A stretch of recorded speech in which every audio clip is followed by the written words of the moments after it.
The rain had just stopped, but the marble floors of Riverside Medical Tower still shimmered with puddles and footprints. Daniel wiped his brow, his mop gliding across the floor in rhythmic swishes. Another double shift.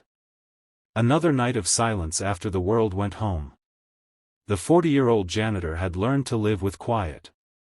Ever since his wife's passing, it was just him and his daughter, Lily, who was deaf. Every evening, he signed stories to her, about kindness, about hope, about doing good even when no one's watching.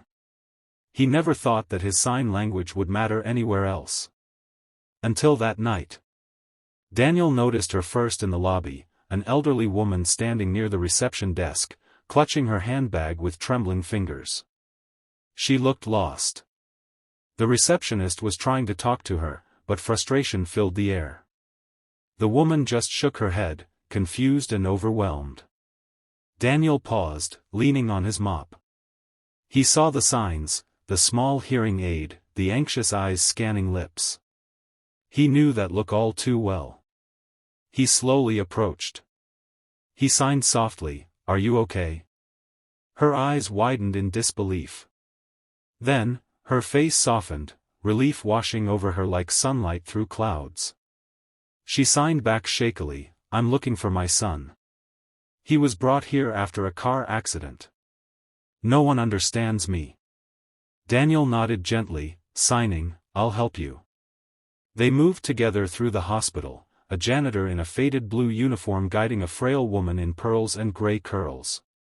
He signed every direction the nurse gave, translated every update from the doctor, comforted her when she trembled at the sterile smell of the ward. When they reached the ICU, she clutched his arm. Tears welled up in her eyes as she looked at the unconscious man through the glass. Daniel signed, "He's going to be okay." She wept silently, signing back, "Thank you. You don't know how much this means." He smiled faintly. "I understand. My daughter is deaf too.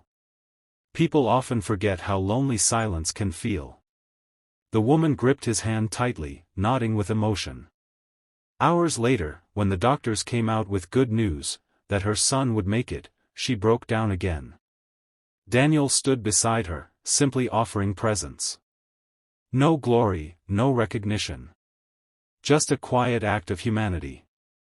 Before she left, she signed one last time, "You're a good man. What's your name?" He smiled. "Daniel." She repeated it with careful fingers, "Daniel," and smiled like she'd memorized it. 3 days later, Daniel arrived at work to find the building buzzing with commotion. Cameras, reporters, executives in expensive suits.